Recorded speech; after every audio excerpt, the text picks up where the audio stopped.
Buenos días con todos, ¿cómo les va? ¿Me escuchan? Buenos días, Inge. Buenos días, ingeniero. Chévere. Vamos a empezar por la lista. Está Felipe Banda, Presente. Doménica Bolaños, Presente, Inge. Karen Cando, Presente, Inge. Dania Costales, Presente. Brian Cruz, Presente. Esteban Spin, Presente, Inge. Buenos días. buen día, Kenny Spin, Presente, Inge. Giancarlo Estrella, Presente, ingeniero. Buenos días. buen día, Jocelyn Gómez, Marcelo Wilcatoma, Presente, Inge. Francisco Imaicela, Presente, Inge. Michelle Jacome, Presente, Inge. Anderson Lara, Presente, Inge. Steve López, Juan Martín, Presente, Inge.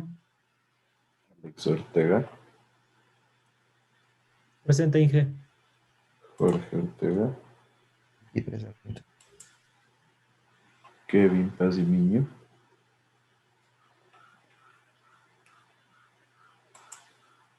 Renato Povea, Presente. Ariel Román, Presente, Inge. Roosevelt Romero, Presente, Inge.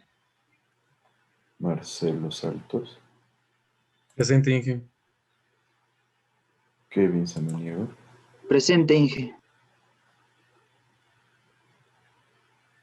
Brian Solís, Presente, ingeniero. Miguel Veloz, Presente, ingeniero. Ángeles Vera, Presente, Inge. Carlos Zurita. Presente. Listo. Yo tengo mis presentes, no sé si me escuchan adelante.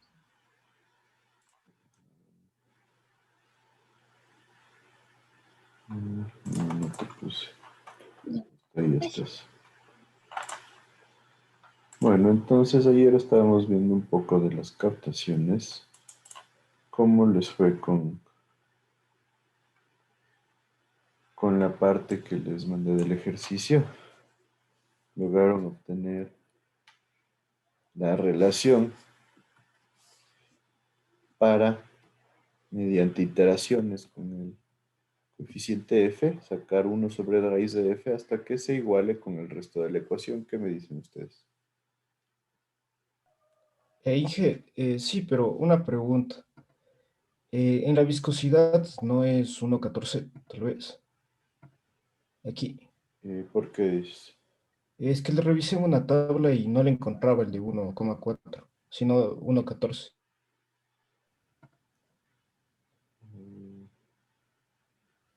No lo tengo en mente, pero déjame.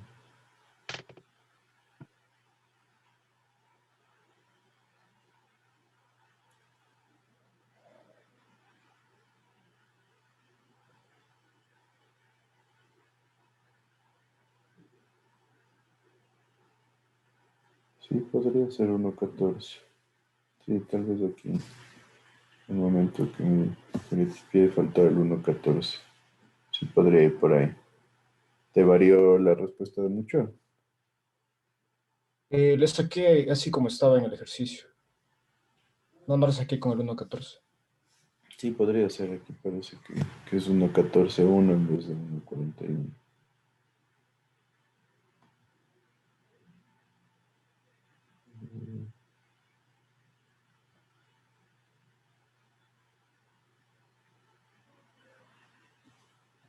Déjame comprobar.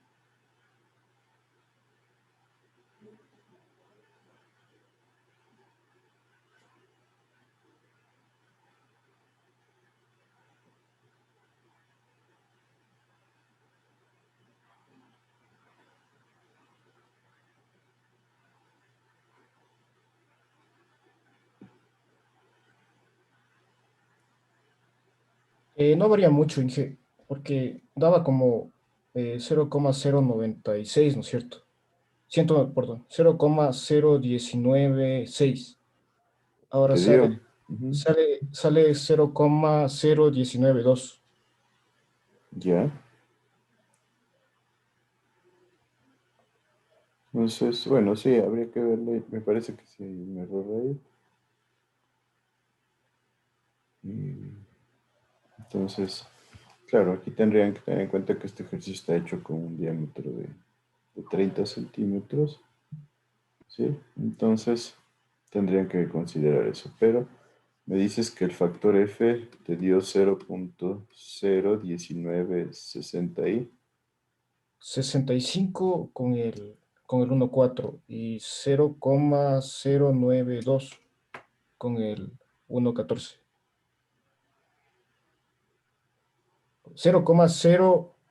0,0196 y 0,0192. ya no se produce una variación importante, pero realmente sí hay que corregir eso. ¿Qué me dicen ustedes respecto a la facilidad de este método? ¿Cómo les fue con eso?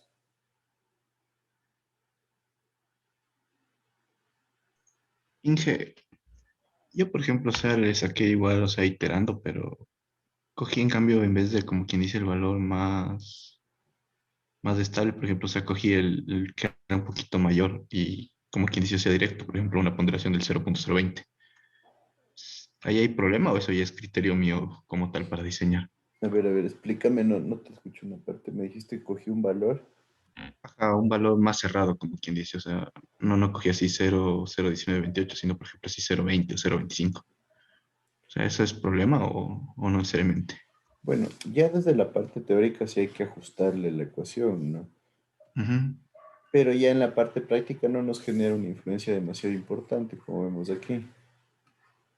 Entonces, yo les diría, para el nivel que estamos, sí trataríamos de utilizar por lo menos tres decimales con valor, cosa de que tengamos un resultado más exacto. Yo sé que muchos me dirán, bueno, pero yo cojo el diagrama de Moody y en el diagrama de Moody no es que tengo tanta Ajá. exactitud. Sí, por eso mismo.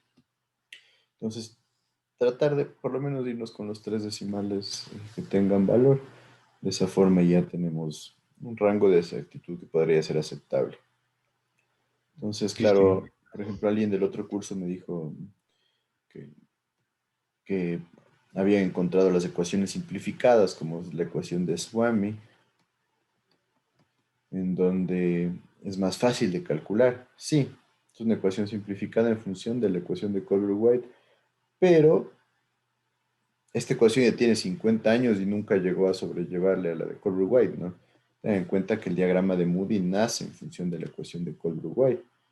Entonces, ahí hay una clara razón para seguirlo utilizando. Entonces, vamos a tratar de mantenernos con los tres valores que tengan, los tres cifras que tengan valor. De esa forma va a ser más fácil trabajar. Pero en esencia, me parece que esta es una buena opción en donde nosotros podemos trabajar con la ecuación de Colbrook-White sin que colapsen las calculadoras, porque si tratan a veces de resolver la ecuación completa en la calculadora, se vuelve complejo y muchas calculadoras arrojan error o no calculan. Y de esta forma nosotros podemos solventar ese problema. Entonces ir iterando el valor hasta que se nos iguale los dos lados de la ecuación. ¿Alguien tuvo algún problema generando esto?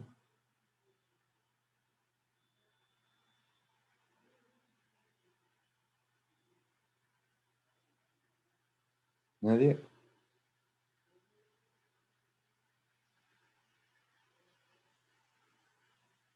Y que entonces no debemos tampoco usar ese abaco de Moody, ¿verdad? Solamente igual con las ecuaciones trabajarle. Podemos trabajar con el abaco de Moody también, sí, no hay problema. Ya. Pero hay que tener en cuenta que hay que tratar de ser bastante prolijos definiendo el, el- el valor en el abaco de Moody, ¿no? ¿Sí está claro eso? Sí, Inge, muchas gracias. Ya. ¿Alguien, alguna otra duda? Ángeles, ver a ti qué factor te salió.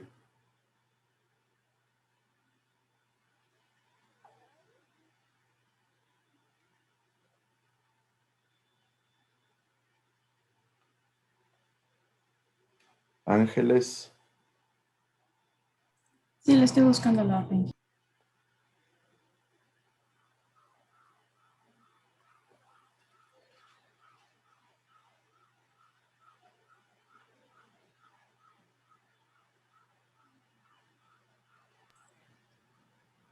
Eh, 0,47. ¿qué pero? Para F, 0,47. ¿Y cómo sacaste 0,47? Pero creo que está mal, Inge. ¿Pero por qué? ¿De dónde sacaste o qué hiciste?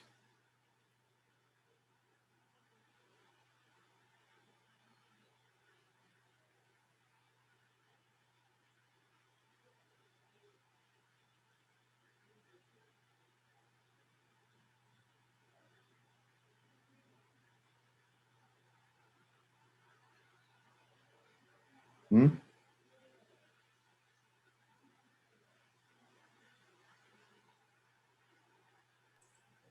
No, no, el F me salió 0,019 y ya reemplazándole me sale el HF 0,047. 0,19, ¿qué más? 19,6. Y HF te salió 0,47. También parecería un problema, ¿no? Parecerían pérdidas muy grandes. 0,47, 0,047. Ya, tengan en cuenta, ¿no? Que 47 centímetros de pérdida sí podría ser bastante. Especialmente teniendo en cuenta que estamos hablando de un diámetro bastante grande con una velocidad que no es demasiado alta. Entonces, estas pérdidas y al resto, ¿qué le salió? A ver, veamos qué me dices, Eduardo Cruz. ¿Cuánto te salió a ti el factor de fricción? ¿Solo el F o el HF? El HF. F y HF. El F, como le decía, me salía 0,0196, pero reemplazándole con la viscosidad de 1,41 y ¿Ya? 0,0192 con 1,14. Y el HF me salía parecido, porque igual tiene 0,0192, o sea, 0,046. Ya. Entonces, bueno, va por ahí. Porfa, espero que traten de manejar esto de la ecuación de Colbert-White. Recuerden que es la ecuación más utilizada y por eso vale la pena manejarla bien. Entonces, por eso está el capite aquí, cómo se la puede resolver. Entonces, si nos da 4,6 centímetros o 4,7 centímetros, tendríamos que Z2, que vendría a ser la diferencia entre el nivel de la rejilla y el nivel de agua en el pozo, va a ser igual a Z1, que es la diferencia entre el nivel de la rejilla y el nivel máximo de agua, que serían 5 metros, menos todas las pérdidas. ¿Qué pérdidas nomás teníamos contempladas? Primero la de la rejilla, ¿cuánto nos daba?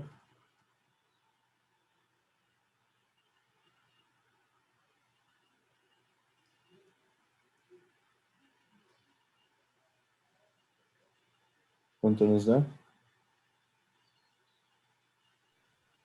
Creo que será 0,000041. 0,3041, ¿así? Sí, Ya, menos teníamos la pérdida del cono, ¿cuánto nos daba? 0,0335. Esa es la campana, ¿no es cierto? ¿Sí? 335 metros. Teníamos la pérdida del codo. ¿Cuánto nos daba esa? 0,0298. 0.0291 metros. 98. 98. Y las pérdidas por fricción, que me daron cuánto, 0,4 era. Sí, 46. Sí. Metros. ¿Cuánto me da entonces Z sub 2?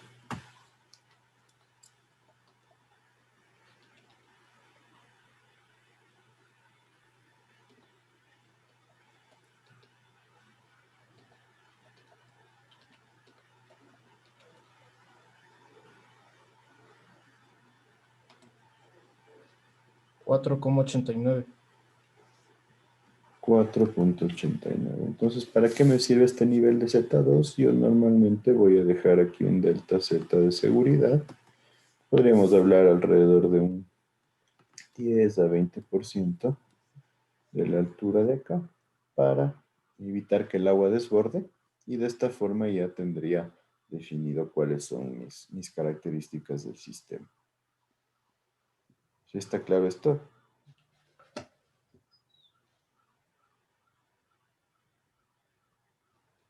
¿Alguien alguna duda acerca de este ejercicio?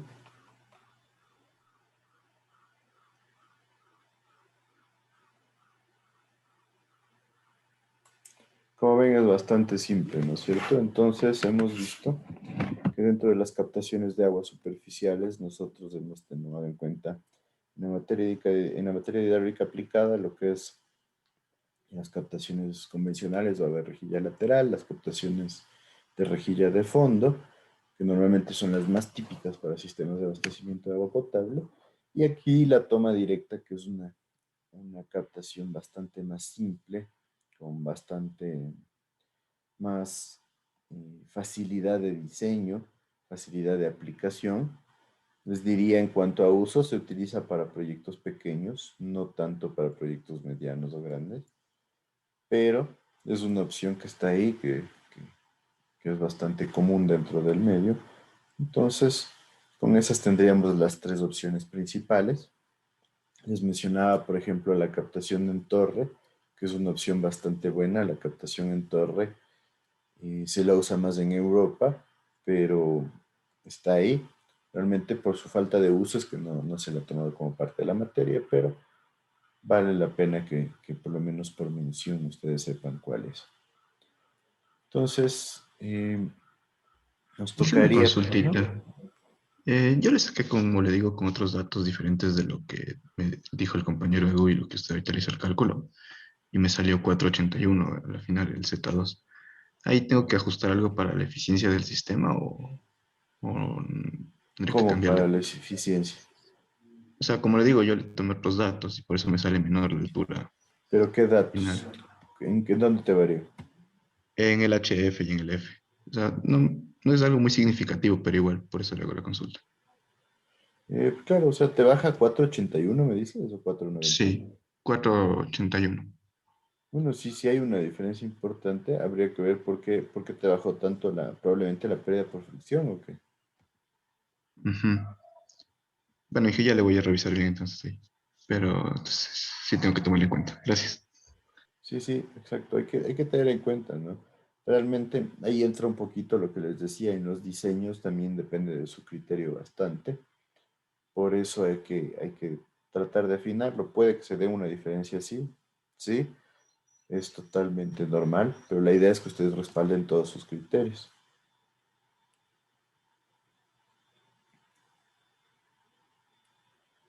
Alguien más que haya hecho algo diferente o le haya dado una respuesta demasiado diferente.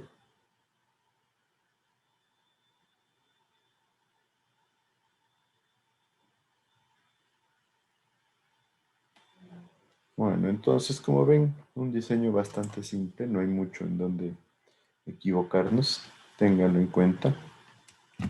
Tengan en cuenta que también podría irse el tubo directamente y aquí solo tener una válvula de control, como les decía, de tal forma que aquí hay una escalera para que se pueda generar la operación, ¿no es cierto? Entonces, en ese caso nos tocaría ver la longitud del conducto y después simplemente definir si esto va a una cisterna o si es que va a un pequeño embalse y qué sucede con el agua para poder generar los cálculos, pero no hay mucha variabilidad. Lo mismo, hay los casos en donde tenemos la rejilla que se la genera aquí de manera inclinada con una pequeña cámara y después el tubo. El análisis sería bastante similar.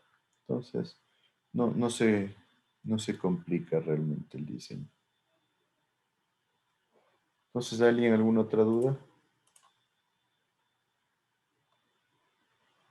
Si no hay dudas, entonces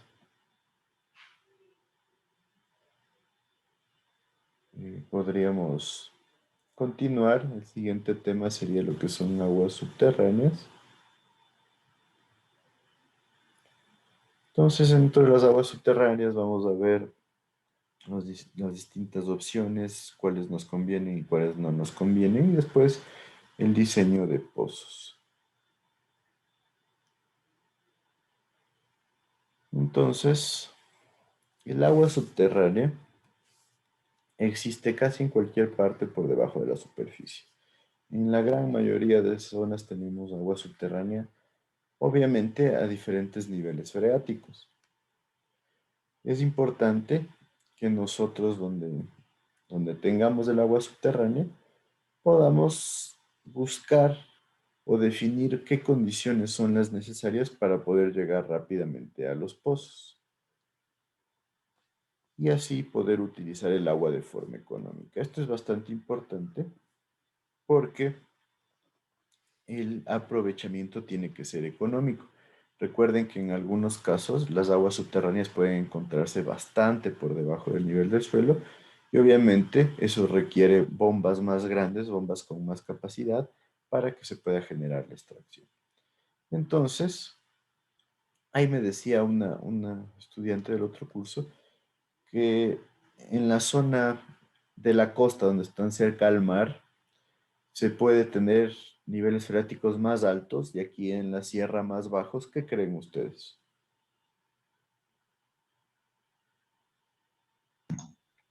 Pero también ahí no depende de la calidad mismo de esa agua que puede tenerse, o sea, dependiendo de ese sector mismo,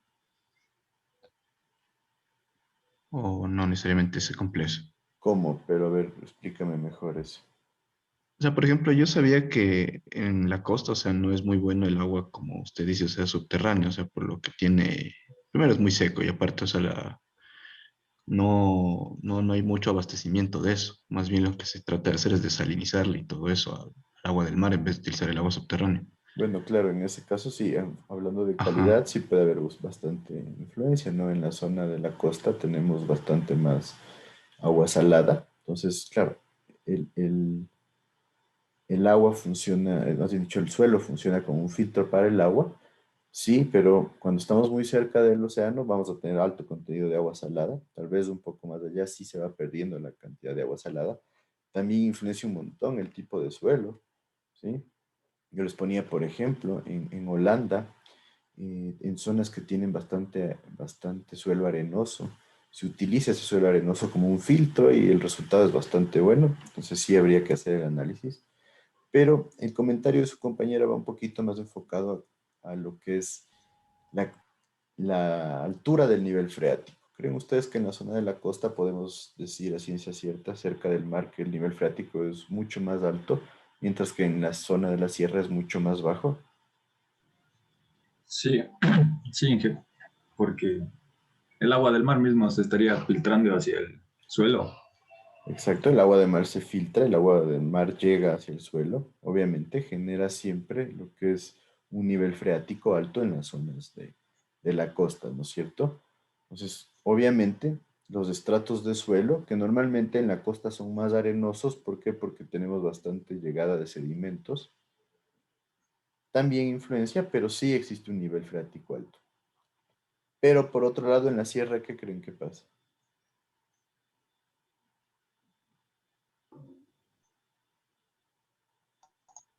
En la sierra, lo que conversábamos la última vez, dije lo que puede haber eso de que hay bastante mineral, bastante arsénico, todo eso en la fuente de agua. Eso me imagino en la mayoría de los casos. Bueno, depende eso también del tipo de suelo, ¿no es cierto? ¿Me dijiste arsénico? Claro, eso le contaba la otra vez que por ahí por Papayacta y todo eso que estaba haciendo un compañero, una captación, decía que esa agua que estaban sacando de ahí tenía bastante contenido de eso en el análisis químico que le habían hecho. Bueno, sí, pero obviamente, claro, ahí dependemos del tipo de minerales que hay en el suelo, ¿no? Y eso sí podría ser un problema.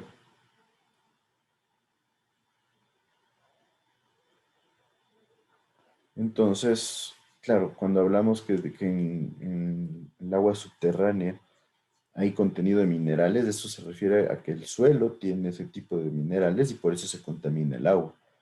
No es tan común en el agua subterránea, pero sí puede pasar. Entonces, obviamente, hay esa posibilidad y eso sí es un problema latente que puede darse también en flujos superficiales. Claro, no tan fácilmente como podría darse en flujos subterráneos, pero obviamente depende de dónde esté el suelo. Entonces, no sería una razón para generalizar, pero hay que tenerlo siempre en consideración. Lo mismo que la posibilidad de que exista azufre, por ejemplo, ¿sí? O que debido a las bacterias existan nitritos o nitratos. Entonces, todo eso hay que considerarlo. Pero ya hablando de nivel freático propiamente dicho, por ejemplo, en la zona de Quitumbe el nivel freático en algunos casos puede estar a 50 o 70 centímetros. Así que también en las zonas de la sierra nosotros podemos tener niveles freáticos altos. Ustedes se van a la zona del Tingo, que es un valle. Los valles también suelen tener niveles freáticos altos debido a que llega el agua producto del flujo superficial y subsuperficial y el nivel freático estará a 1,50 m, 2 metros bajo el nivel del suelo. Entonces es un nivel también bastante alto. Por otro lado, en la zona de la Carolina también hay zonas donde el nivel freático está alto, está a 1 metro. Entonces es bastante alto también considerándolo. Podemos decir entonces que, aunque sí en la costa normalmente tenemos niveles freáticos altos por la existencia del mar, en la sierra puede ocurrir algo similar debido primero a la formación de valles, en donde en los valles termina el agua producto de lo que es el flujo superficial y subsuperficial, y normalmente eso genera que tengamos bastante recarga de acuíferos y obviamente va de la mano con niveles freáticos altos. Y también la existencia de cuerpos de agua. Cuando tenemos un río cerca, este río puede alimentar acuíferos y también en algunos casos hay acuíferos que son muy grandes y que el acuífero alimenta al río. Entonces se produce una interacción y eso lleva a que tengamos niveles freáticos altos. Entonces, en los dos casos podemos encontrarnos con ese tipo de situaciones. Cuando hablamos de captaciones subterráneas, hay ciertos indicios que podemos nosotros considerar útiles para localizar sistemas de abastecimiento. Por ejemplo, nos dice que si nosotros buscamos una buena fuente de aguas subterráneas, vamos a tener mayor cantidad de agua bajo lo que son los valles que en las partes altas. Obviamente, si vemos una zona alta, en la zona alta normalmente tenemos bastante escurrimiento de agua. Entonces el escurrimiento del agua pues, produce que haya acumulaciones y recarga de acuíferos en las zonas bajas. Es lo que yo justo les decía. En la zona del Valle de los Chillos hay bastante nivel freático por el hecho de que es una zona baja. Tenemos un montón de escurrimiento que termina en la zona de los valles. Esos escurrimientos alimentan el río San Pedro, el río Pita, el río Santa Clara, el río Chiche. Entonces, esto genera que haya bastante nivel freático alto y por ende tengamos bastantes opciones en cuanto a abastecimientos de agua subterránea. En las zonas áridas, se puede identificar que existe cantidad de agua mediante el tipo de vegetación que se puede encontrar. Entonces, si ustedes tienen una zona con tipo desierto, nosotros podemos ver o podemos encontrar que, que se puede ver ciertas plantas que necesitan bastante agua para su desarrollo. Entonces es una de las formas que utilizan para generar la excavación de pozo en las zonas de África, de Egipto, del Medio Oriente. Se buscan o se excavan pozos en función del tipo de vegetación que está cerca. Entonces, por ejemplo, les pongo el caso de Egipto. En Egipto se tiene el río Nilo y alrededor del río Nilo existe una gran franja verde, pero un poquito más allá, que será unos 5 kilómetros del río, ya se empieza a notar un montón de aridez, o sea, ya empieza a predominar la arena, pero hay ciertas zonas donde hay vegetación importante y obviamente esas zonas son indicadores de que ahí se puede excavar un pozo y extraer agua. Entonces, es una de las formas o metodologías que tenemos nosotros para identificar dónde puede haber mayor cantidad de agua. Cuando el agua aparece superficialmente, como con un manantial, un afloramiento o la existencia de pantanos y lagos, puede ser un buen indicador de que existe agua subterránea, aunque hay que tener en cuenta en estos casos que la calidad podría ser un poco deficiente, especialmente donde tenemos pantanos, ¿sí? Los lagos claramente identifican que existe buena cantidad de agua. Los lagos son acumulaciones de agua. Normalmente los lagos van de la mano con escurrimientos subsuperficiales y escurrimientos superficiales. Entonces, en muchos casos pueden ser un indicador claro de que por ahí tenemos un tipo de suelo que permita la generación de acuíferos y la extracción de agua subterránea.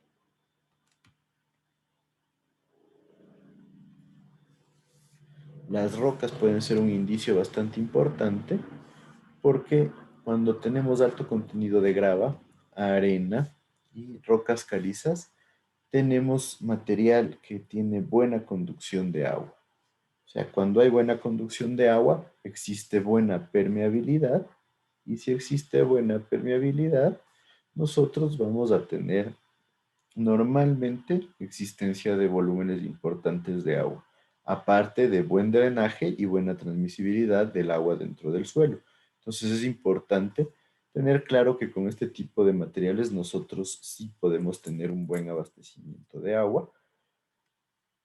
También hay que tener en cuenta que puede haber rocas que formen buenos abastecimientos de agua porque se generan agrietamientos. Entonces, cuando hay agrietamientos, nosotros podemos tener bastante permeabilidad en las rocas, pero obviamente es una permeabilidad diferente, no es una permeabilidad que se da debido a los poros, sino se da debido a la continuidad de las grietas que permite que se produzca un flujo.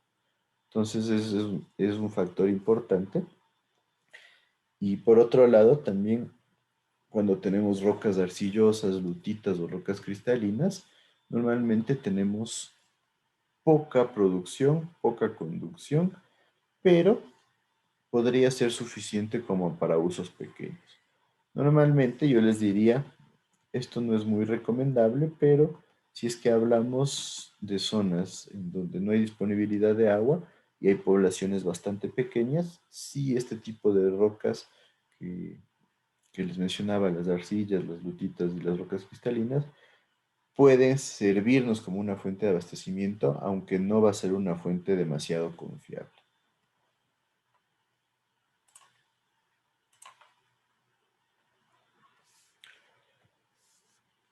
Entonces, en aguas subterráneas nosotros vamos a definir al acuífero como nuestra principal fuente para abastecimiento de agua. ¿Por qué? Porque el acuífero es un espacio en donde tenemos altos volúmenes de almacenamiento y tenemos alta transmisibilidad y alta permeabilidad, lo que significa que hay movimiento de agua, es una fuente fiable, es una fuente que se está recargando continuamente y por ende nos sirve para nuestros usos como fuente de abastecimiento de agua. Entonces, un acuífero es un conjunto de rocas que permite la permeabilidad del agua y puede generar acumulación o almacenamiento de agua en los poros o grietas. Hablamos de poros en suelos porosos o gravas, arenas. Hablamos de grietas en suelos bastante rocosos. Entonces, la cantidad de agua que está retenida dentro de estas estructuras, ya sean poros o grietas, es el agua subterránea, ¿sí? Y en algunos casos podemos tener acuíferos que tengan áreas de hasta 2 millones de kilómetros cuadrados, que son abastecimientos súper grandes, súper importantes, que pueden ser utilizados de manera bastante amplia dentro de lo que es una fuente de abastecimiento. Las rocas que permiten que se genere esta permeabilidad son rocas sedimentarias como areniscas, un poco arcillosas. Esto cuando hablamos de rocas macizas, y la caliza o rocas de pequeño tamaño como la grava. Entonces, en esencia, cuando hay este tipo de materiales es bastante fácil que se forme un acuífero. Como les digo, las características del acuífero lo convierten en la mejor opción para tener una fuente de agua. Entonces el Hice una acuífero, ajá. consulta. Eso referente a los acuíferos, ahí es lo que, por ejemplo, suelen sacar en Israel, todita el agua que ellos tienen. O sea, por ejemplo, he tenido la oportunidad de ver ahí en videos y todo eso, que ellos ahí saben tener así como fuertes o lo que sea para tener esos pozos de captación de agua directamente, el agua, el agua como tal subterránea. ¿Es de estos acuíferos de donde sacan ellos o cómo hacen ese procedimiento de los drenes y Eh, todo eso? o sea, en Israel normalmente sí, ellos utilizan bastantes aguas subterráneas porque realmente no tienen mayor disponibilidad de agua superficial. Entonces, obviamente, tienen que buscar una forma. Eso les ha llevado a ser eficientes, como decíamos. Entonces, ellos generaron tecnologías bastante eficientes para lo que es el uso del agua. Entonces, sí, normalmente tienen pozos y me parece que en Israel 30-40% del volumen de agua que sirve para abastecer a la población se viene de pozos. Entonces, claro, como normalmente las zonas desérticas tienen suelos bastante arenosos, estos suelos permiten que se formen acuíferos, o sea, y generan recarga de acuíferos y de esta forma nosotros tenemos una opción vital para lo que es el uso. Ya en esa zona, como les decía, eh, se está generando bastante lo que es el uso de, primero, reciclaje del agua y después obtención de agua de mar para desalinizarla y utilizarla como fuente de agua potable, pero realmente todavía sigue siendo bastante alta la capacidad de abastecimiento de las fuentes subterráneas. Entonces, yo les diría, sí, Israel es un ejemplo bastante importante porque ellos generaron un enfoque hacia lo que es la generación de nuevas fuentes, la generación de una reducción en lo que es el uso del agua y de esta forma que se mantenga de forma sostenible su abastecimiento. Entonces vemos que a pesar de ser una zona desértico, realmente no hay una limitación en cuanto al uso de agua. No tienen problemas graves en cuanto a lo que es el agua y tienen bastante agricultura, en donde son de los países más eficientes en lo que es consumo de agua para agricultura. Entonces, como ejemplo, es bastante bueno que tengan este tipo de metodologías y yo les digo, toda esa zona del Oriente Medio está enfocándose en eso. Yo les menciono hasta ahora, a mí me parece que es un ejemplo súper interesante que Dubái como ciudad, y los Emiratos Árabes también, pero específicamente Dubái como ciudad, tiene el 85% de su agua obtenida como agua de mar, desalinizada. Entonces, son ejemplos de que realmente las tecnologías están llegando a un punto en donde ya se empieza a abaratar el costo de la desalinización y si es que esto va de la mano con tecnologías como lo que es el reciclaje del agua, la reutilización del agua, el tratamiento inmediato del agua, se puede llegar a una reducción dramática en lo que es el uso directo desde las fuentes de agua. Entonces, es bastante interesante cómo se maneja el concepto. Por eso digo, aquí en Ecuador no tenemos problemas con el agua. Entonces, realmente no nos hemos preocupado por ese tipo de situaciones. Pero vemos que cualquier rato ya necesitamos empezar a aplicar esas medidas. Ojalá empecemos a generar nuevas tecnologías y a ser más conscientes en lo que es el uso del agua. Estaba viendo y realmente, sí, me parece que el 30 o 40% del agua de Israel viene de fuentes subterráneas, entonces es bastante interesante. Inclusive para el riego, para la agricultura, la mayoría del agua se obtiene de fuentes subterráneas y todo lo que se desperdicia va generando recarga en las mismas fuentes subterráneas. Inge, o sea, del tema mismo que está hablando, ¿tiene alguna relación tal vez con los oasis? Los oasis son zonas en donde, debido a la configuración topográfica, casi siempre los oasis son en depresiones. Entonces, ¿qué sucede? Normalmente lo que hay es por aquí, digamos, un estrato impermeable y aquí tenemos un acuífero, ¿no es cierto? Entonces este acuífero fluye y cuando llega al estrato impermeable aquí tiene un volumen de agua suficiente como para generar una pequeña laguna, podríamos decir. Entonces ahí se genera un oasis. Entonces el oasis en esencia sí viene o nace de la existencia de un acuífero. ¿Sí? Y debido a la topografía y a la impermeabilidad que hay en cierta capa de suelo abajo, se produce este afloramiento que genera una especie de laguna. Entonces es bastante interesante. Hay ciertos oasis en Perú, por ejemplo, en Bolivia. Me parece que en Chile también hay un par de oasis bastante interesantes. Entonces se debe al flujo superficial y al flujo subterráneo que tenemos de agua. ¿Sí está ahí claro? Sí. Entonces, en esencia, la existencia de un oasis podría significar un espacio bueno para utilizar como un pozo de abastecimiento de agua.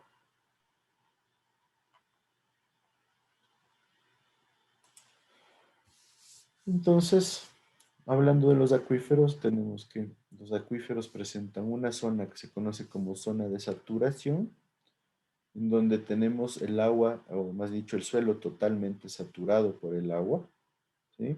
Hay una retención de agua y hay un impedimento de que se genere circulación. Y la zona de aireación, que es la zona donde tenemos contenidos de agua, ¿sí? Está justo encima de la zona de saturación y el agua no se retiene, pero se mueve. Entonces, el nivel freático está sobre la zona de saturación y ahí existe una zona capilar o de capilaridad, en donde debido al efecto de capilaridad, a la capacidad que tiene el agua por subir, de subir por los vasos capilares, tenemos una zona bastante humectada, como vemos aquí. Y después tenemos la subzona intermedia, en donde hay cierto contenido de agua debido a la infiltración que se genera. Y la zona o subzona de evapotranspiración, en donde lo que tenemos es ya la afectación del flujo subsuperficial, de la transpiración de las plantas, de la evaporación que se genera. Entonces es una zona humectada parcialmente, que obviamente va a depender primero del tipo de suelo, del tipo de vegetación que haya, de la capacidad del suelo de generar drenajes subsuperficiales, etc. Entonces, hay contenido de agua, sí, pero la zona que está totalmente saturada siempre va a ser la zona bajo el nivel freático. Entonces, de esa forma se diferencia donde existe el nivel freático.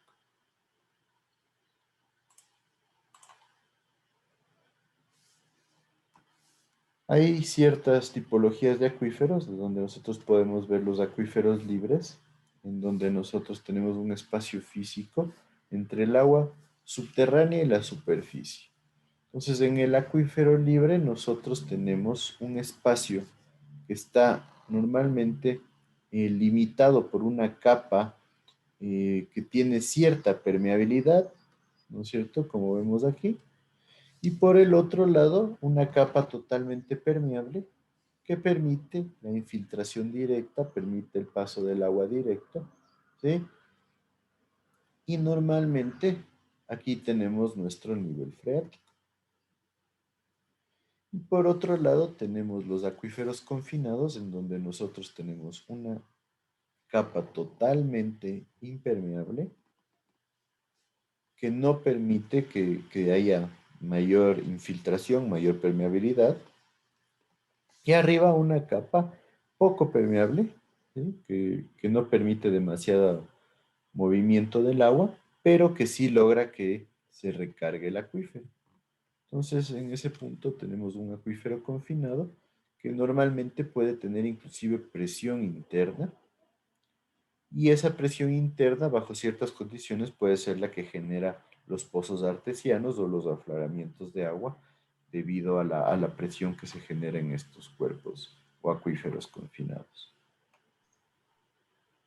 Dije, Ajá. aquí en el país, ¿qué es lo más común encontrar en este tipo de cuerpos de agua? O sea, no sé, por lo general en la sierra me imagino que debe haber mayor cantidad de ríos. Pero esto sí se ve aquí, por ejemplo, más común de lo que parece o no. Los acuíferos sí, totalmente dependen del tipo de suelo.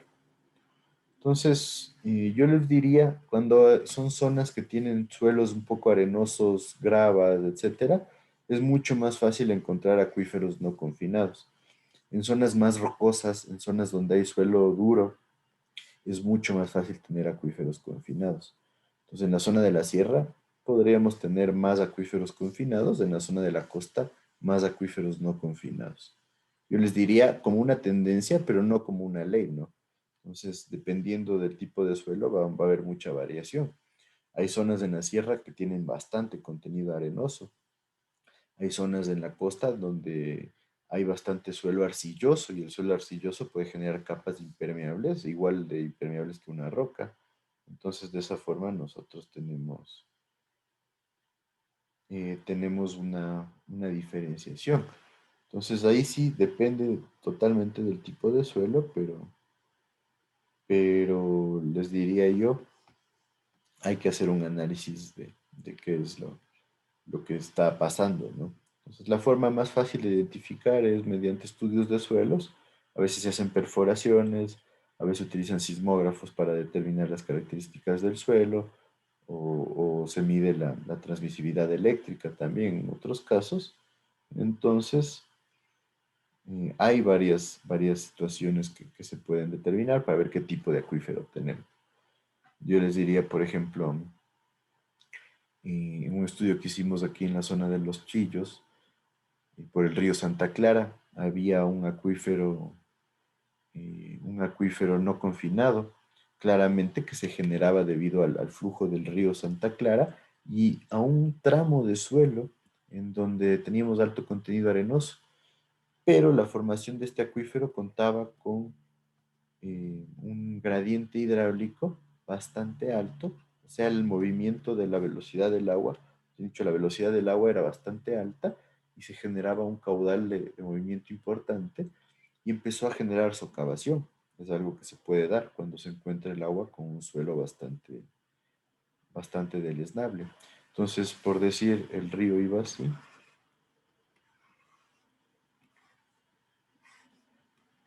Y en esta zona se encontró la zona de suelo bastante arenoso, una arena fina.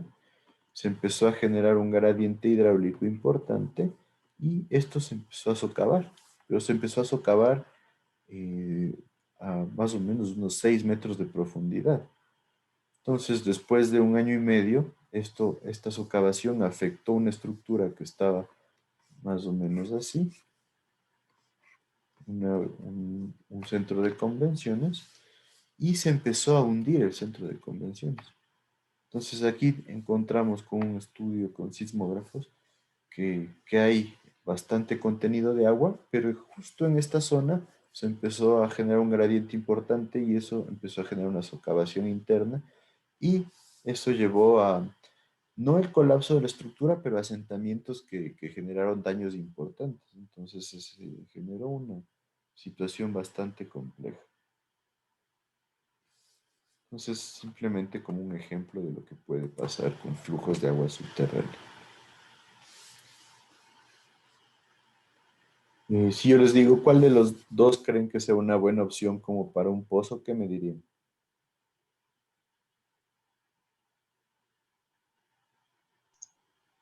Yo consideraría que ahí, independientemente, o sea, de las opciones que se tiene que priorizar siempre, o sea, el caudal que vamos a tener como tal y el servicio que le van a dar a la población.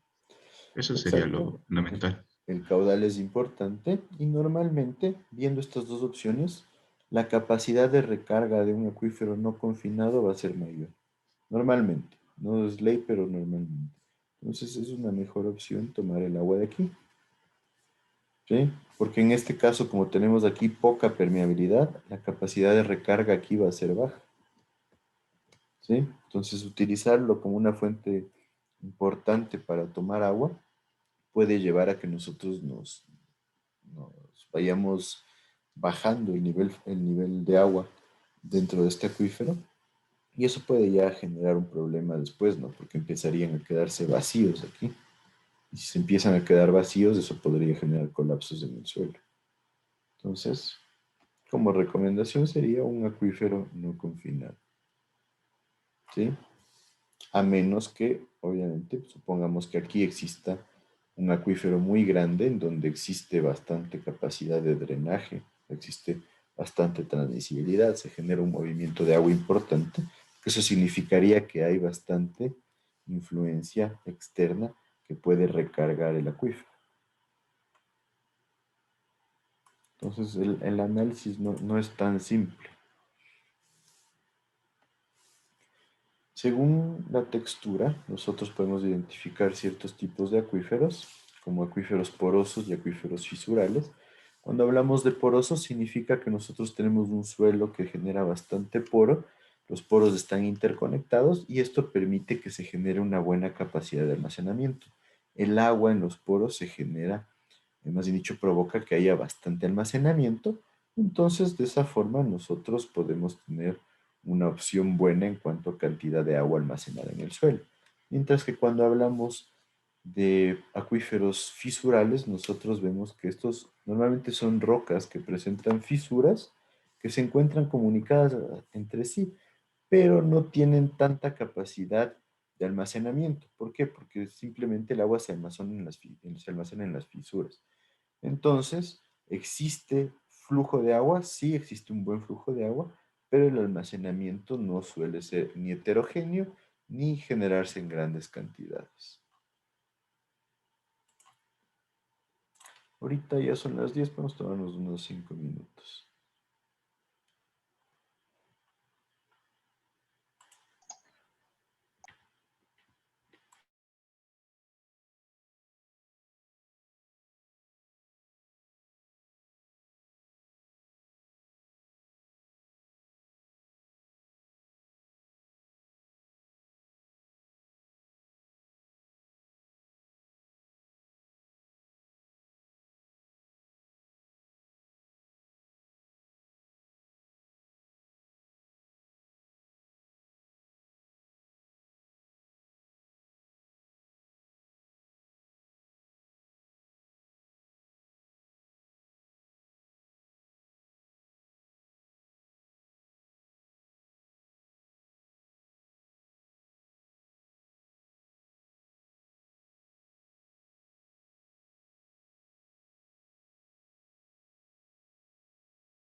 Listo, continuamos entonces, ¿me siguen?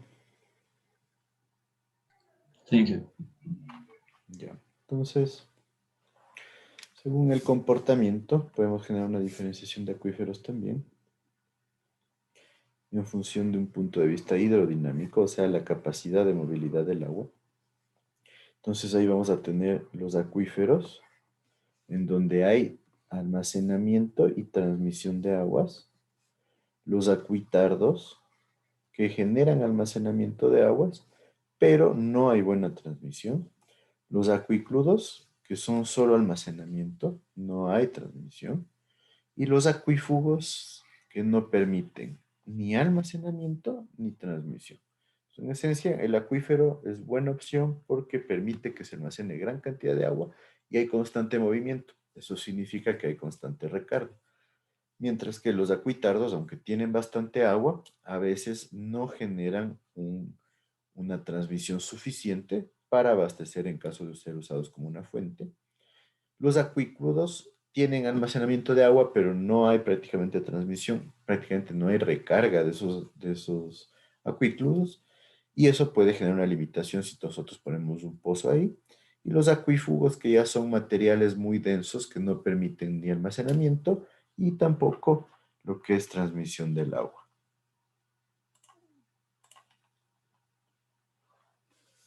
Según el comportamiento, un acuífero va a ser capaz de generar almacenamiento y transmisión del agua fácilmente. Entonces, eso denota una capacidad de drenaje alto. Entonces, esto genera que los acuíferos se conviertan en unos elementos de gran importancia para ser usados como una forma de abastecimiento. Entonces, en la agricultura son bastante comunes, en la industria y para el consumo humano también. Entonces, eso es lo que decíamos en Israel. Normalmente este uso de pozos tiene, este uso de acuíferos tiene uno de los principales objetivos como actividades de agricultura. Entonces, es una forma bastante buena de utilizarlos. Los materiales geológicos que son aptos para considerar un acuífero generalmente son arenas, gravas y areniscas que tienen bastante porosidad y obviamente por eso se genera buen almacenamiento y buena transmisibilidad del agua. Cuando hay acuíferos con materiales calcáreos o rocas volcánicas plutónicas, ya no hay porosidad, primaria, sino se generan fracturas. Las grietas permiten el almacenamiento y también lo que es la transmisibilidad del agua. Entonces, ¿qué significa? No porque sean rocas van a generar poco almacenamiento. La situación es que son rocas no tan fuertes, no tan duras, en las cuales se produce bastante agrietamiento. Yo les pongo el ejemplo más claro de darnos cuenta de ese tipo de rocas. Es en los túneles, cuando ustedes van de Baños al Puyo, encuentran, ahora ya algunos de esos túneles tienen recubrimiento de hormigón lanzado, pero no sé si antes se acuerdan que en muchos casos teníamos una gran cantidad de flujo de agua que cae ahí, debido a que hay bastante agrietamiento de la roca y ese agrietamiento permite lo que es transmisión y almacenamiento de agua. Y no sé si alguien ha ido, pero existe la vía que va de Cebadas, un poquito más allá de Riobamba, hasta Macas. Y por ahí también existen túneles que todavía se mantienen totalmente como túneles de roca, en donde ustedes pueden ver una gran cantidad de agua filtrada. Toda esa filtración de agua se genera a través de las grietas que tenemos nosotros en la roca. Entonces, es una forma clara para poder identificar que se puede generar un acuífero en ese tipo de materiales y no se genera almacenamiento en los poros del suelo porque no existen muchos poros, pero sí en lo que es las grietas con las que cuenta el suelo. Dije, el túnel que hay igual cuando se pasa por Baños, o sea, por la vía Tuito para llegar a lo del lago Yan y todo eso, ese también podría ser un ejemplo que igual es el túnel ahí comido en la roca y uno saca afuera la cabeza para ver y en verdad Claro. está húmedo todito eso. Ajá, exacto, es que ese es uno de los túneles, son 5 creo, de los que es para la vía Baños Puyo. Entonces esos túneles ustedes le ven, antes eran solo roca, algunos ahora ya les han recubierto con hormigón lanzado, para generar una mayor protección, pero antes era roca, solo roca destruida. Me parece que esos lo hicieron con dinamita, no lo tengo claro, pero me parece que sí. Y ahí tienen alta capacidad de filtración del agua y es facilito ver cómo empieza a filtrar cuando hay bastante flujo de agua por encima. Ahí se producen chorros importantes de agua. Y por eso les digo, si algún día tienen la oportunidad de ir por esa vía, es la vía que pasa por las lagunas de Atillo, en el Parque Nacional Sangay. Ahí van a ver realmente esos túneles son bastante interesantes porque esos sí están en roca purita y hay una cantidad impresionante de agua. Inclusive normalmente el piso de esos túneles siempre está cubierto de agua y se genera un lodazal debido a la alta capacidad de filtración. Entonces eso en esencia es la forma más clara de identificar cómo en las rocas también puede haber alta transmisibilidad en lo que es el flujo de agua. Entonces aquí un ejemplo de un acuífero, ¿no es cierto? Tenemos un acuífero aquí total. Esto sería lo que delimita el nivel freático. Aquí hay una roca impermeable. Nosotros fácilmente podemos colocar un pozo y extraer agua hacia el acuífero. Entonces aquí hay dos opciones. La una, si es que el acuífero tiene alta capacidad y alta transmisibilidad, podría abastecer de agua al río. Y en otros casos, si es que el acuífero no es tan grande y el río lleva bastante agua, el río también puede servir como una forma de recarga del acuífero.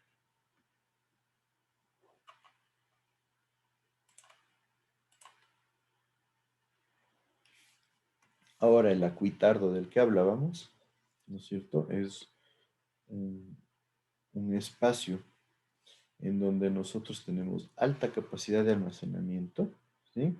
Se puede generar almacenamiento en los poros del material, pero no tienen mucha capacidad de drenaje, es de media baja, y la transmisión de agua es muy baja. Entonces, en esencia, son cuerpos donde nosotros tenemos alto contenido de agua almacenada, pero no existe mucho movimiento subterráneo. Entonces, no suelen ser una buena opción o un buen foco de estudio para fuente de agua, porque al no tener mucha transmisibilidad y tampoco tener alta capacidad de drenaje, si nosotros extraemos demasiada agua de estos, el problema que se da es que los podemos desabastecer. Podemos llegar a un punto en que se empiece a disminuir el nivel de agua en el acuitardo y de esta forma se genere ya un problema desde el punto de vista técnico y ambiental. Recuerden que no está permitido que nosotros desabastezcamos lo que son acuíferos o acuitardos. Entonces siempre tiene que haber un estudio en el cual nosotros consideremos qué cantidad de agua llega, cómo se genera la transmisión de agua y el drenaje de agua dentro de los acuíferos o acuitardos y después cuánta agua vamos a sacar para que de esta forma nosotros no podamos vaciar lo que es este almacenaje de agua. Lo que sí hacen estos es generar un papel importante en las recargas verticales cuando tenemos acuíferos de grandes extensiones. ¿Qué significa eso? Que si yo tengo un acuitardo aquí, ¿no es cierto? Aquí tengo capa permeable, acá tengo una capa impermeable, acá tengo una capa semipermeable y aquí yo tengo un acuífero. Estos acuitardos sí nos pueden servir para generar abastecimiento o recarga de este acuífero. ¿Por qué? Porque aunque tienen un movimiento lento, pueden generar cierta transmisión de agua. Entonces sí van a ayudar a acuíferos grandes. No es una ayuda demasiado extensa, pero sí puede ser, sí puede sumar en el caso de que hagamos un análisis de un acuífero bastante grande. Nosotros tenemos ejemplos de este tipo de formaciones con limos, arenas limosas, arenas arcillosas y material que tenga contaminación con arcillas. Aquí se habla de contaminación, pero sí tendría influencia, podríamos decir, de las arcillas. Entonces, en esencia, ¿qué sucede? Cuando tenemos arenas limosas o arenas arcillosas, la parte de la arena tiene bastante poro, entonces esa parte es la que permite que se genere esta gran cantidad de almacenamiento de agua.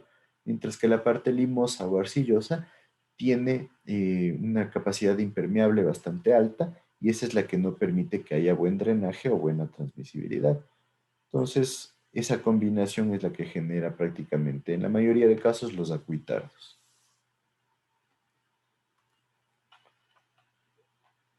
Entonces, en esencia, aquí tenemos un esquema donde aquí está un acuífero libre. Este acuífero libre tiene su recarga a través de la laguna, a través del flujo subsuperficial y flujo superficial.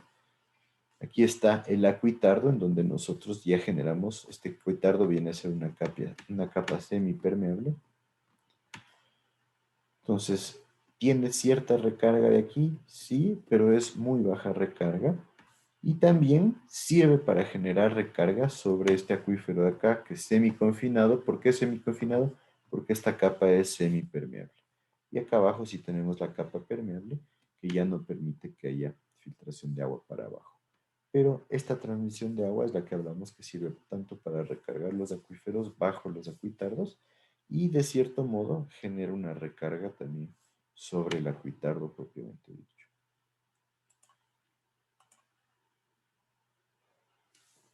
Por otro lado, los acuícludos son materiales geológicos que pueden contener bastante agua en sus poros, o sea, sí tienen capacidad de almacenamiento, pero es muy baja su capacidad de drenaje y la capacidad de transmisión del agua es nula. O sea, no hay transmisión del agua, sí hay cierto drenaje dentro de las capas del acuícludo, pero el almacenamiento sí es importante.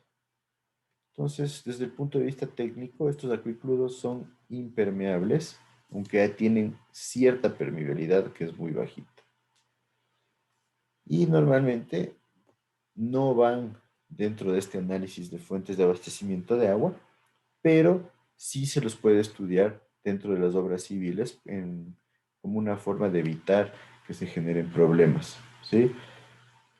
Porque ya se habla de un material impermeable, un material que casi que no permite el paso del agua. Entonces, tiene su función dentro de la ingeniería civil, pero no como una fuente de abastecimiento de agua. Aquí tenemos los que son suelos arcillosos en gran cantidad y arcillas limosas que obviamente ya no permiten mayor transmisibilidad. Inge, ¿puedo hacer una consultita? ¿Sí?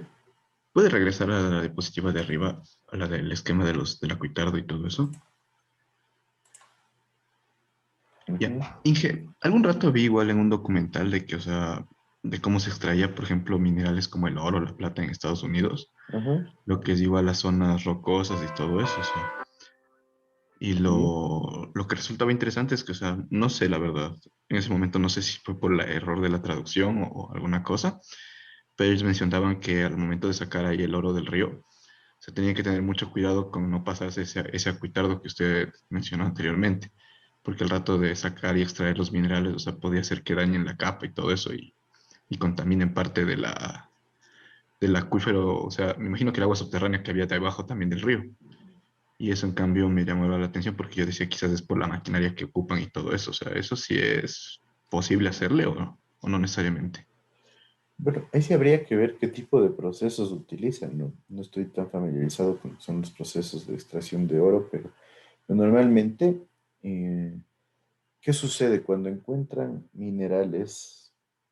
Normalmente los minerales no están tan puros, ¿no? En la presentación que encuentran ahí. Entonces, por eso se utiliza agua para generar la limpieza y en muchos casos en ciertos tipos de suelos se envía agua a presión para generar, podríamos decir, desmenuzar ciertas capas de suelo.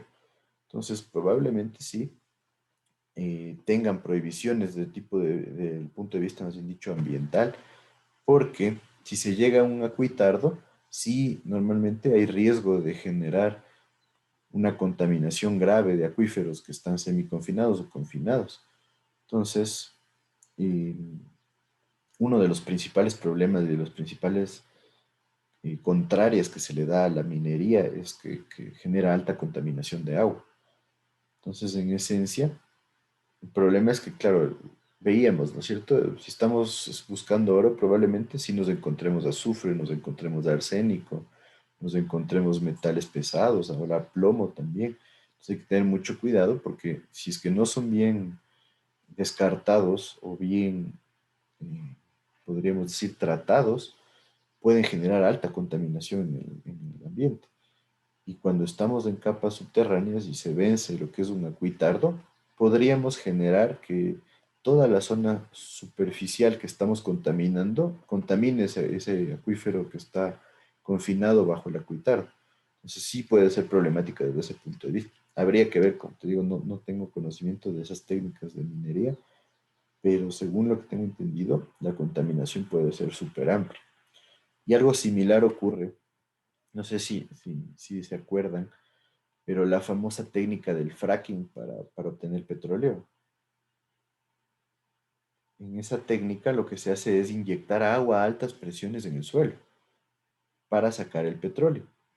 Entonces, ¿qué sucede? Cuando se vencen ciertas capas que son semipermeables o impermeables, se genera rotura en esas capas. Entonces, al momento de la extracción del petróleo, se contamina todas las aguas subterráneas, los acuíferos confinados, semiconfinados que estén bajo tierra. Entonces, por eso antes era prohibido.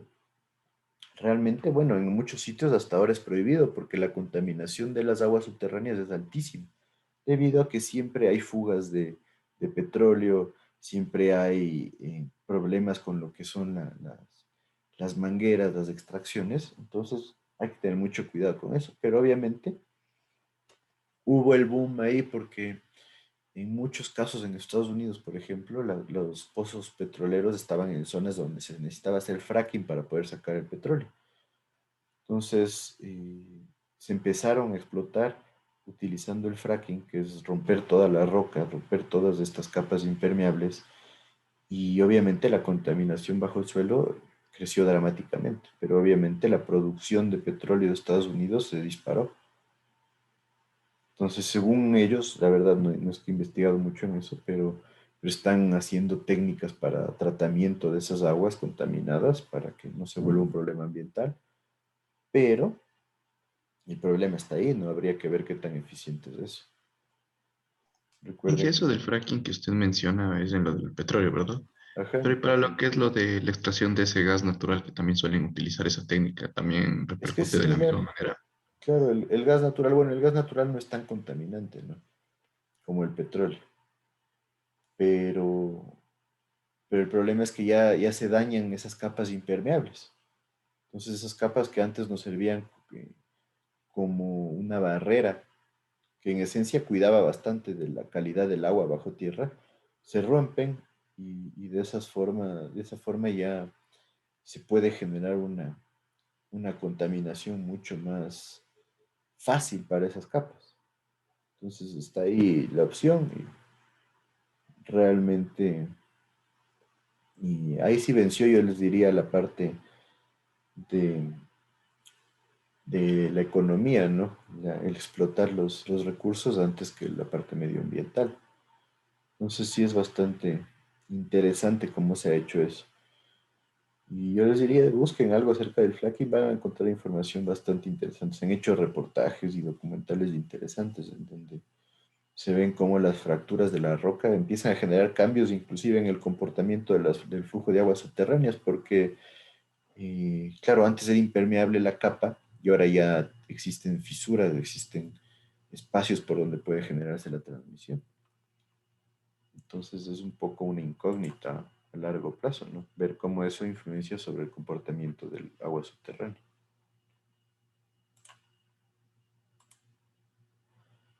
Les decía de los acuicludos, entonces los acuicludos, aunque permiten almacenamiento, no permiten transmisión del agua, entonces como elemento para fuentes de agua no sirve.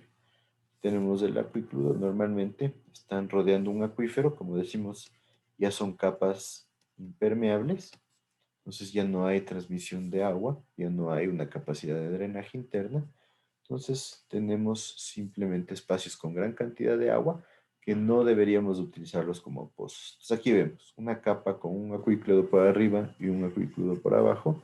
Nos sirve para generar pozos, ¿sí? Siempre y cuando estemos tomando el agua del acuífero.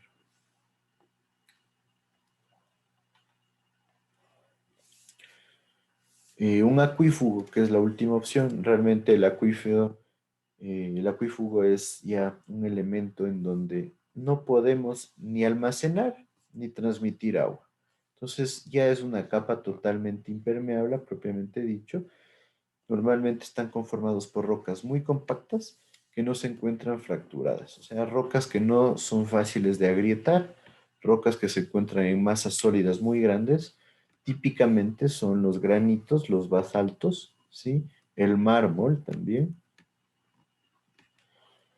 y ciertas rocas calizas. Entonces, en esencia, si encuentran un acuífugo, ni siquiera vale la pena intentar generar la excavación o el pozo, porque es material muy duro.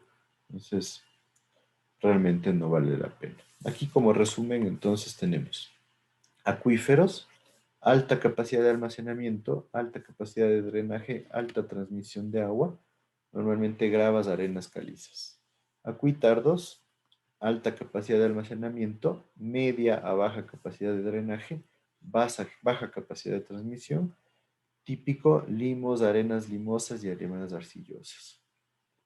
Los acuícludos, alta capacidad de almacenamiento, muy baja capacidad de drenaje, nula capacidad de transmisión o transmisibilidad. Eso significa que son impermeables prácticamente y suelen ser arcillas, altos contenidos arcillosos. Los acuífugos no almacenan, no drenan y no transmiten, normalmente granitos, basaltos, mármoles. Si está clara entonces la diferenciación de estos tipos de almacenamientos de aguas subterráneas.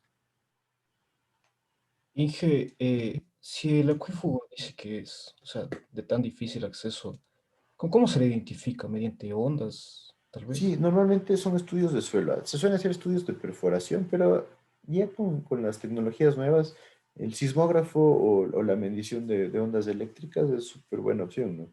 Porque con un sismógrafo ustedes ya tienen, o sea, se manda ondas sísmicas y de acuerdo al comportamiento de cómo regresan esas ondas, podemos ver el tipo de suelo. Entonces ya nos da una idea, porque realmente en estos suelos de alta densidad, las ondas son totalmente diferentes en los suelos tipo arenas o limos. Entonces ya nos podemos dar cuenta a qué profundidad están. Entonces yo les diría con la tecnología actual es bastante fácil darse cuenta. Entonces ya normalmente vamos con el sismógrafo, identificamos el tipo de suelo, si hay suelo de este tipo, granitos o mármoles, realmente ni de chiste meternos por ahí. Encima es súper duro de excavar, ¿no? Si empiezan a hacer un pozo, las brocas gigantes que se usan y se empiezan a dañar.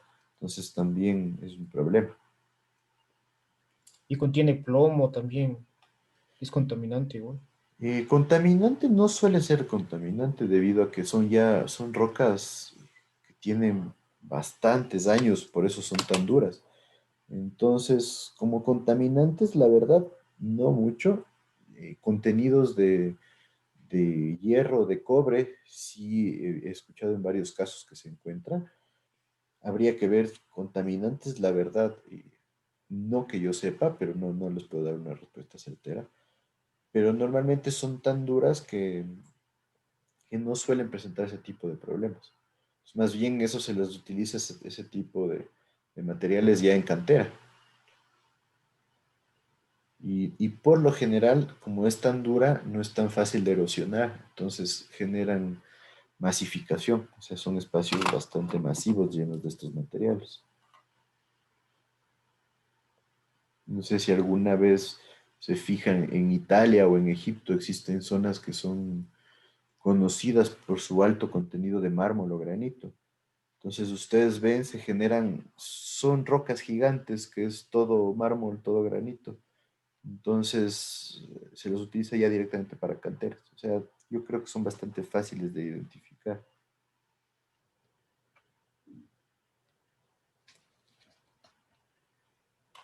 Entonces, para ir terminando, vamos un poco de las características que se presentan en un acuífero. Tenemos la porosidad como una de las características principales que nos ayuda a identificar el volumen de vacíos internos que tenemos, ¿no es cierto? Entonces eso ya lo identifican en hormigones, ¿no es cierto? Ahí van viendo todos esos conceptos. existe este concepto del rendimiento específico, que es la cantidad de agua que se va a drenar por gravedad, ¿sí? Y en esencia podemos decir que también es la cantidad de agua que produce un acuífero cuando desciende su nivel. Mientras que por otro lado tenemos la retención específica, que es el agua que se retiene luego de que se genere un drenaje por gravedad. Entonces, claro, por el un lado decimos, empieza a bajar el nivel del agua en esencia, en el acuífero. Entonces, ¿cuánta agua queda retenida en los poros? Esa es la retención específica. ¿Y cuánta agua se drenó por gravedad? Es el rendimiento específico. Entonces, la porosidad va a ser igual al rendimiento específico en porcentaje más la retención específica en porcentaje.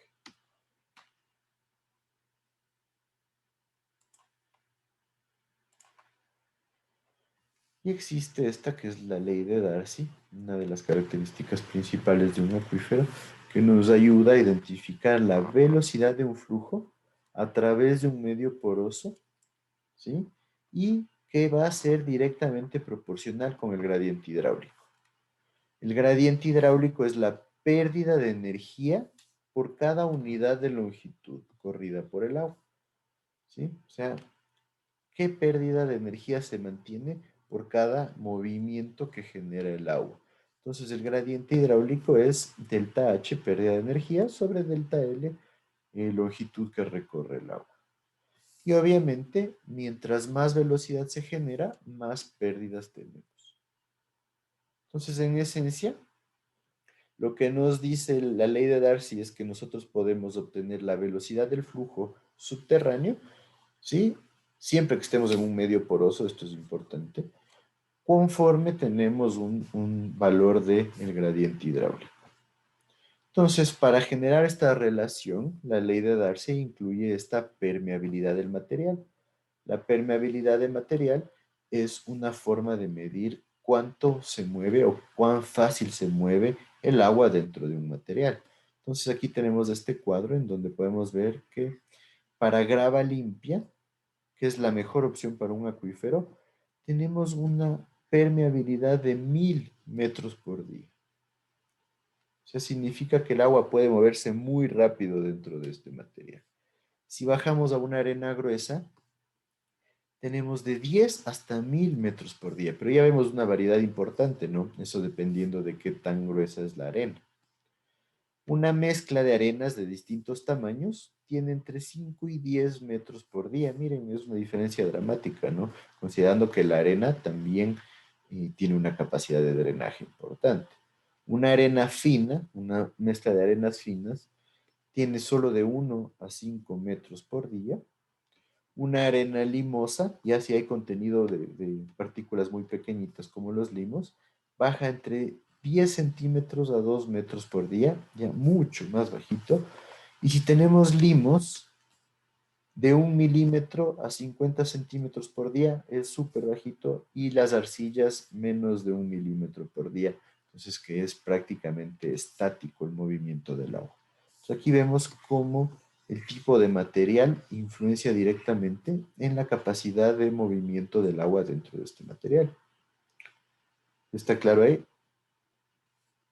Entonces, ¿qué nos dijo Darcy? Nosotros podemos relacionar este coeficiente de permeabilidad con la gradiente hidráulico, que es nuevamente la pérdida de energía por unidad de longitud recorrida, y de esta forma obtener la velocidad del agua. Entonces, en esencia, lo que hizo Darcy fue determinar estos coeficientes para que nosotros podamos determinar cómo se mueve el agua en aguas subterráneas. Y obviamente, si esta velocidad le multiplicamos por el área en donde se está moviendo, yo puedo determinar cuál es el caudal que se mueve bajo el agua. Y hay que tener claro, esta condición es la condición más importante. La ley de Darcy se aplica cuando el número de Reynolds es igual a 5. ¿Qué creen acerca de esto?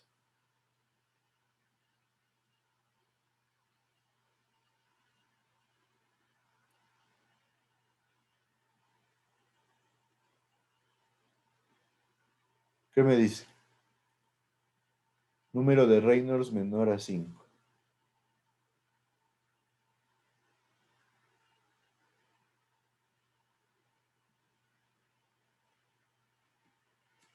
¿Qué me dices, Renato, Jove? Sí, Inge. ¿Qué piensas de que el número de Reynolds sea menor a 5? O sea que el flujo es prácticamente casi estático. Que el flujo no estático, pero laminar. Sí, o sea, laminar. La turbulencia es mínima, no hay nada de turbulencia, me han dicho. ¿Sí? Entonces, obviamente, todas estas características que propone Darcy se dan en flujos totalmente laminares, flujos con número de Reynolds muy bajitos, y obviamente, a ver que no es tampoco demasiado difícil porque estamos hablando del agua recorriendo medios porosos, en donde va a ser un movimiento muy, muy leve. Entonces tenemos la permeabilidad o conductividad hidráulica, que es la facilidad con que nosotros tenemos el material para ser atravesado por el agua. ¿Sí? Se habla de la facilidad que el medio le ofrece al agua para que la atraviese. Mientras más permeable, tenemos que el agua atraviesa con mayor facilidad, obviamente, ¿no es cierto? La transmisividad, en cambio, es el caudal que descarga una sección de 1 metro por 1 metro cuando el gradiente hidráulico es 1. Entonces aquí hablamos de un concepto. ¿Qué pasa cuando le igualamos el gradiente hidráulico a 1 y analizamos una sección de 1 por 1? Entonces la transmisibilidad va a ser igual a la permeabilidad por el espesor que vamos a atravesar. Entonces nosotros tenemos la permeabilidad que estaba dada en metros por día, multiplicada por los metros cuadrados que tenemos aquí, un área de 1 metro cuadrado, y sobre día, dijimos permeabilidad metros por día, y metros, que sería el espesor de la capa que vamos a atravesar. Entonces, ¿qué nos dice? Si la transmisibilidad es menor a 10 metros cúbicos por día por metro, es un acuífero pobre que no se recomienda para fines públicos, para uso como fuente de abastecimiento. Si la transmisibilidad es mayor a 100 metros cúbicos por cada diámetro, es un acuífero útil para fines públicos. Esto obviamente es una recomendación, pero que la podemos tomar en cuenta cuando queremos definir un acuífero. ¿Sí está claro? Pero ya se nos convierte en una forma de diferenciar si podemos utilizar el acuífero o no como una fuente de abastecimiento. El coeficiente de almacenamiento es el volumen de agua que va a ser liberado por 1 metro cuadrado de base que hace descender 1 metro la superficie piezométrica cuando hablamos de un acuífero confinado. ¿Qué significa eso? Si nosotros analizamos qué volumen de agua liberado va a generar que baje 1 metro la superficie piezométrica, el nivel del agua en el acuífero confinado, hablamos del coeficiente de almacenamiento. Mientras que si nos enfocamos en un acuífero libre, el mismo concepto, el volumen de agua liberado por 1 metro cuadrado que hace descender 1 metro, ahí hablaríamos del nivel freático, ¿no es cierto? Tenemos la porosidad eficaz. Entonces, como vemos, el coeficiente de almacenamiento se enfoca en acuíferos confinados, porosidad eficaz en acuíferos libres. Y la capacidad específica de un pozo es la cantidad de agua producida de un pozo por cada metro de abatimiento y nos ayuda a indicar cuál es el rendimiento de un pozo. Entonces, la capacidad específica son, o más bien dicho, es el caudal que estamos obteniendo sobre el abatimiento que se produce. ¿Qué es el abatimiento? Si nosotros tenemos este sistema con este nivel freático y de repente excavamos un pozo, este pozo va a generar el abatimiento de esta forma. Es la diferencia que tenemos nosotros en el nivel del agua respecto al nivel freático, ¿sí? Debido a la extracción del agua. Entonces, si nosotros determinamos cuál es el caudal que estamos extrayendo y lo dividimos sobre el abatimiento, nosotros estaríamos hablando de la capacidad específica. ¿Sí está claro ahí?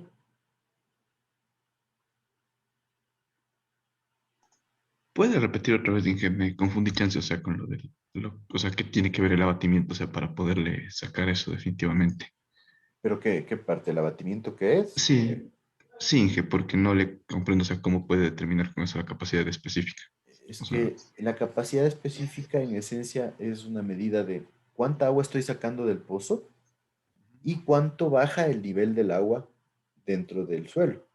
Entonces, ¿qué pasa? Yo hago un pozo, saco el caudal, el caudal de captación podríamos llamarle, y yo puedo medir cuál es el nivel del agua que tengo en el suelo. Entonces, y existen fórmulas que vamos a ver luego, pero normalmente si yo hago un pozo aquí, hago un pozo de observación y en el pozo de observación yo ya puedo ver el nivel del agua. Entonces yo ya puedo medir este abatimiento de acá y puedo relacionar cuál es el abatimiento acá. Entonces yo saco el caudal sobre esta altura, o sea, la altura que baja el nivel del agua en el pozo, me da la capacidad específica. Entonces, en esencia, ¿qué significa eso? Si la capacidad específica es muy alta, significa que el abatimiento no es mucho, o sea que el nivel del agua baja poco y por ende es un pozo que presenta una buena capacidad de extracción. Pero si yo empiezo a sacar un caudal y el abatimiento es muy grande, voy a tener una capacidad específica bastante baja. ¿Sí? ¿Por qué significa eso? Que yo empiezo a sacar agua y el nivel del agua en el suelo baja dramáticamente. Entonces eso significa que no es un pozo que tenga mucha capacidad para la extracción. ¿Sí está claro ahí? sí, Inge, ya me quedó ahora sí, claro. Gracias. Entonces, por eso el abatimiento es importante. Bueno, vamos a quedar hasta ahí. Y la siguiente clase nosotros ya veríamos lo que son las captaciones y los conos de abatimiento que se van generando. ¿Alguien alguna duda? Bueno, si no hay dudas, podemos quedar ahí. Un buen fin de semana y nos vemos la siguiente semana. Hasta luego, ingeniero. Muy Gracias, bien, Ike. gracias. Gracias. Sí.